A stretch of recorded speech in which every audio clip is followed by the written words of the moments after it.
నేటి ఈ కార్యక్రమానికి కర్త కర్మ క్రియ ఆంధ్రాలోనే ఒక కొమరం పులి ఉందనుకుంటే తెలంగాణలో కూడా మనం ఒక కొమరం పులిని తెచ్చుకున్నాం.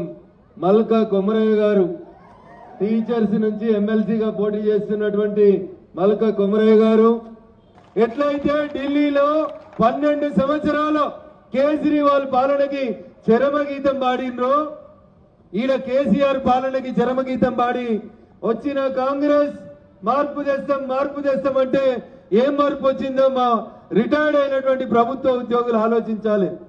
మార్చి 2024 నుంచి ఇవాళ దాకా దగ్గర 8,000 మంది ప్రభుత్వ ఉద్యోగులు రిటైర్డ్ అయినరు. ఎంతమంది అన్నా? 8,000 మంది ప్రభుత్వ ఉద్యోగులు మార్చి 2024 నుంచి ఇవాళ దాకా రిటైర్డ్ అయినరు.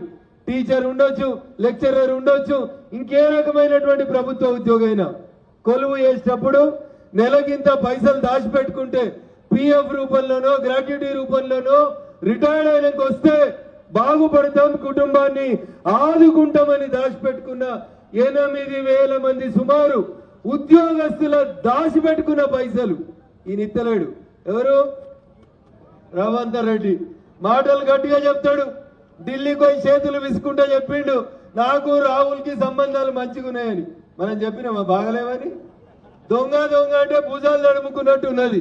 కుర్చీ కుడి చేతికి కూర్చున్నాడు ఎత్తుకపోతాడా, ఎడమ చేతికి కూర్చున్నాడు ఎత్తుకపోతాడా ఎరకలేని పరిస్థితులలో ఈ రాష్ట్ర ప్రభుత్వం ఉంది.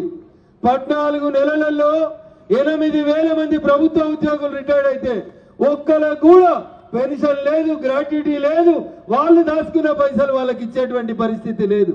ముఖ్యంగా మన రాష్ట్రంలో చదువుకున్నటువంటి అనేక మంది యువకుల ఉద్యోగ అవకాశాల మీద ఎఫెక్ట్ పడుతుంది.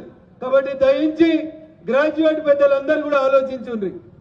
వయసు పెంచాలా, వయసు పిల్లల కొలువులు కావాలన్నా ఒక్కసారి దయచేసి ఆలోచించాలి. పే రివిజన్ ఇస్తా అని చెప్పిండు ఇదే రేవంత్ రెడ్డి గారు. కనీసం పే రివిజన్ ముచ్చట వాళ్ళ పే రివిజన్ చేసుకుంటారు, మంత్రుల కాంట్రాక్ట్ బిల్లులు చెల్లించుకుంటారు, కానీ వాళ్ళు మాత్రం ప్రభుత్వ ఉద్యోగుల పే రివిజన్ గురించి ఇవాళ దాకా మాట్లాడతలేరు.